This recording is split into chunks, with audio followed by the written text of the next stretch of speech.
Selamat malam, saudara yang dikasih dalam Tuhan Yesus Kristus. Salam sejahtera buat kita semuanya. Apa kabar, saudara? Mungkin di hari-hari sekarang ini ada banyak hal yang terbesit dalam benak kita, yang memenuhi pikiran kita, yang bisa membuat kita kemudian merasa resah, khawatir, dan takut, saudara. Tapi malam ini saya mengajak kita semuanya untuk bersama-sama mengangkat hati kita untuk memandang kepada Tuhan, sumber kekuatan dan pengharapan bagi kita sekalian. Mari kita berdoa dan kita memuji Tuhan kita, saudara. Sebuah pujian, kekuatan di hidupku, biar boleh memberkati setiap kita, saudara. Kekuatan di hidupku, ku dapat dalam Yesus.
Mari kita berdoa, saudara. Tuhan, kami percaya bahwa Engkaulah sumber kekuatan dan pengharapan bagi kami. Sekalipun ada kalanya kami berada dalam situasi kondisi yang tidak menguntungkan, bahkan sekeliling kami boleh saja membuat kami gelisah dan khawatir. Tapi sesungguhnya pada waktu kami memandang Tuhan, kami menaruh iman kami di dalam Engkau, kami tahu bahwa Engkau lebih besar daripada semuanya. Tuhan, biar damai sejahtera-Mu turun atas kami semua, menenangkan jiwa kami, dan biarlah kami boleh berkata, apapun persoalan yang sedang kami alami, kami tahu kami punya Tuhan yang jauh lebih besar daripada semua itu. Terima kasih karena Engkau tidak pernah meninggalkan kami. Berkati Tuhan firman-Mu yang boleh kami baca renungkan sejenak, biar Kau boleh menyapa setiap kami, meneguhkan hati kami. Dalam nama Tuhan Yesus kami berdoa. Amin. Saudara yang dikasih dalam Tuhan Yesus Kristus, malam ini saya ingin mengutip satu bagian Alkitab dari Injil Matius pasal 6 ayat yang ke-34.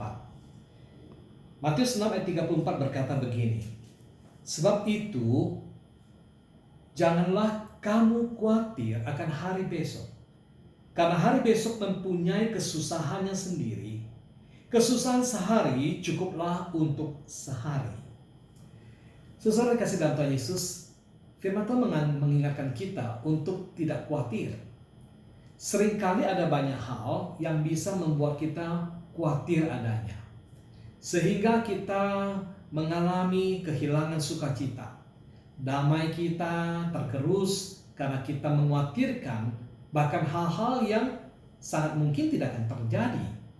Atau kita lupa untuk bersukacita, untuk bersyukur karena kita terpaku pada kesulitan, pada ancaman, pada bahaya yang entah itu akan terjadi atau mungkin tidak sebesar yang kita pikirkan, saudara.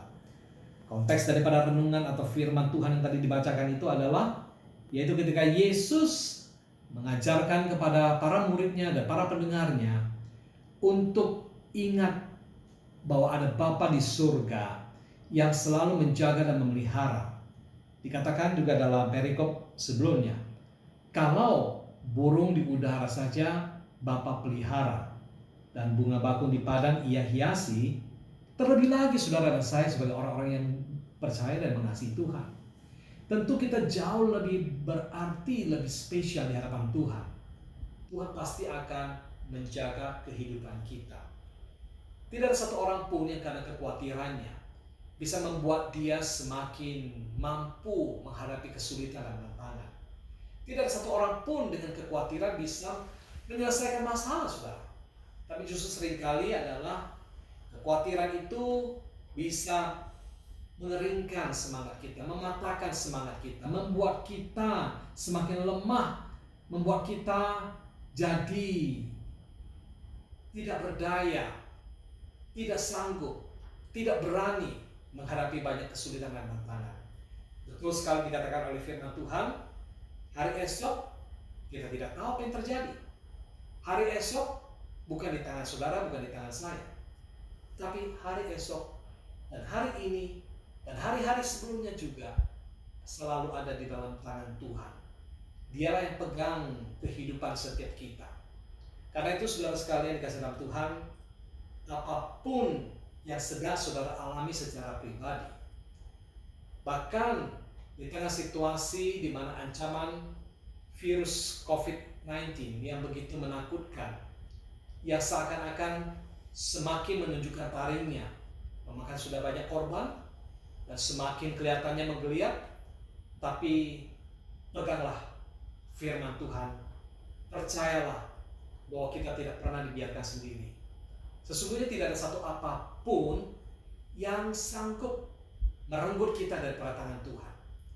Kalau sekiranya pun saudara, tidak ada COVID-19, tidak ada virus, apakah berarti bahwa kita tidak akan mengalami kesulitan masalah, atau bahkan juga seseorang tidak akan mengalami yang namanya maaf kata misalnya kematian? Tanpa itu pun kalau waktunya tiba tetap akan terjadi. Dan sebaliknya, sekalipun ada banyak virus termasuk COVID-19 ini, jika waktunya belum tiba saudara, yakinlah bahwa itu tidak akan bisa merenggut kita dari kasih Allah. Jadi saudara kasih dalam Tuhan malam ini, tentu dengan kepedulian yang mendalam dalam situasi sesuai dengan himbauan pemerintah yang kita dengarkan, untuk kita lebih banyak berada di rumah, untuk kita melakukan social distancing, untuk kita berusaha untuk menjaga diri dengan baik. Ya, semua itu baik saudara sekalian. Tapi biarlah dalam kondisi seperti ini, gunakan kesempatan yang ada. Sekalipun mungkin kita tidak banyak bisa beraktivitas keluar, tapi gunakanlah waktu di mana kita ketika harus banyak di rumah, mungkin banyak berdiam diri, justru untuk lebih mendekatkan diri kepada Tuhan. Hayatilah kasih Tuhan, lakukanlah perenungan akan firman-Nya, dan bersama dengan keluarga kita bangunlah hubungan yang lebih intim, yang lebih dekat lagi, dan terus kita mendekatkan diri kepada Tuhan. Karena itu biarlah sekali lagi semua kita yang percaya bersandar terus, berharaplah kepada Tuhan. Dia yang pegang hari esok dan hidup setiap kita. Tuhan pasti peliharakan, karena Dia adalah Allah Immanuel yang akan selalu menyertai saudara dan saya. Tuhan memberkati. Mari kita sama-sama berdoa pada malam ini, saudara. Saya ingin mengajak kita menaikkan doa syafaat untuk beberapa hal berikut ini. Bapa di dalam surga, kami datang kepadamu malam ini di tengah ancaman virus COVID-19 yang sudah mengglobal, menjadi sebuah pandemi yang menakutkan, dan Indonesia tidak luput daripada ancaman tersebut. Kami ada di tengah kota di mana korban jiwa ataupun yang terinfeksi begitu tinggi. Tuhan, kami datang kepadamu, mohon belas kasih anugerah Tuhan. Kiranya Tuhan terus memberkati, mulai daripada pemerintah pusat, kota, dan juga untuk semua pihak yang terkait, untuk para dokter, tenaga medis, rumah sakit yang ada, supaya biar ada sinergi yang baik di dalam penanggulangan untuk virus corona ini. Kami berdoa juga untuk para korban yang terinfeksi, berikan kekuatan ketabahan, bisa menghadapi semua kondisi ini, dan justru melalui situasi sedemikian, mereka juga boleh mengalami kehadiran campur tangan Tuhan. Tuhan, angkatlah hati setiap kami untuk memandang kepada Tuhan. Tuhan, berikan kekuatan, Tuhan berikan kesembuhan bagi yang sakit, Tuhan berikan penghiburan secara khusus. Bapa, kami serahkan dalam tangan-Mu. Hiburkan yang sedang berduka cita, kami serahkan dalam tangan-Mu. Kami berdoa untuk masyarakat kami, supaya masyarakat kami pun dapat sehati, bersama-sama, bersatu, bukan lagi terpecah belah dengan berbagai macam isu dan saling menyalahkan, tapi benar-benar dapat bersatu hati untuk menyesuaikan diri dalam kondisi seperti ini, betul-betul menjaga diri dengan baik, dan betul-betul boleh saling mendukung satu sama lain. Tuhan berkati. Kami berdoa supaya biarlah penyakit virus corona ini dapat segera tertanggulangi dengan baik. Tuhan, kami berdoa bila di antara saudara seiman kami ada yang terdampak dengan virus ini, sekali lagi Tuhan, kami mohon pertolongan-Mu. Engkau berikan kekuatan ekstra kepada mereka. Bapa, terima kasih. Kami berdoa juga bagi jemaat kami di mana-mana tempat, Tuhan. Sekalipun mungkin mereka tidak bisa beribadah di gereja, berkumpul seperti biasanya, Tuhan, kiranya Engkau tetap yang menjaga hati. Tuhan, tolong supaya ketika kami ada di luar gereja pun, kami tahu bahwa ibadah sesungguhnya bukan hanya di dalam gedung gereja, di rumah sekalipun kami tetap bisa beribadah. Kami boleh memuji, menyembah, kami boleh berdoa kepadamu. Tuhan, berkati keluarga-keluarga yang ada, untuk orang tua, anak-anak, seisi rumah, biarlah semakin bersahati, semakin intim, semakin akrab satu sama lain. Terima kasih Tuhan. Kami mohon berkat anugerah-Mu bagi Jakarta ini, bagi bahkan juga seluruh Indonesia, bahkan bagi dunia ini ya Tuhan. Oh Tuhan, inilah doa kami. Kami serahkan dalam tangan-Mu. Sekali lagi, kiranya damai sejahtera daripada Allah Bapa, cinta kasih dari Tuhan Yesus Kristus yang kekal, serta perhiburan kekuatan di dalam Roh Kudus, biar turun atas kami sekalian, menguatkan, meneguhkan kami dari sekarang sampai Maranatha. Satu waktu kami boleh berjumpa dengan Tuhan pada saat ketika Tuhan Yesus datang kali kedua, pada saat dalam kemuliaan. Terima kasih dalam nama Tuhan Yesus. Amin. Haleluya, saudara yang kasih dalam Tuhan. Sekali lagi biarlah dalam renungan singkat dan pujian serta doa-doa ini boleh menguatkan kita, dan ini juga boleh menjadi sebuah syafaat yang menguatkan dan memberkati saudara kita di tempat yang lain. Sekali lagi, tetap percaya, sandar Tuhan senantiasa. Tuhan Yesus memberkati. Amin.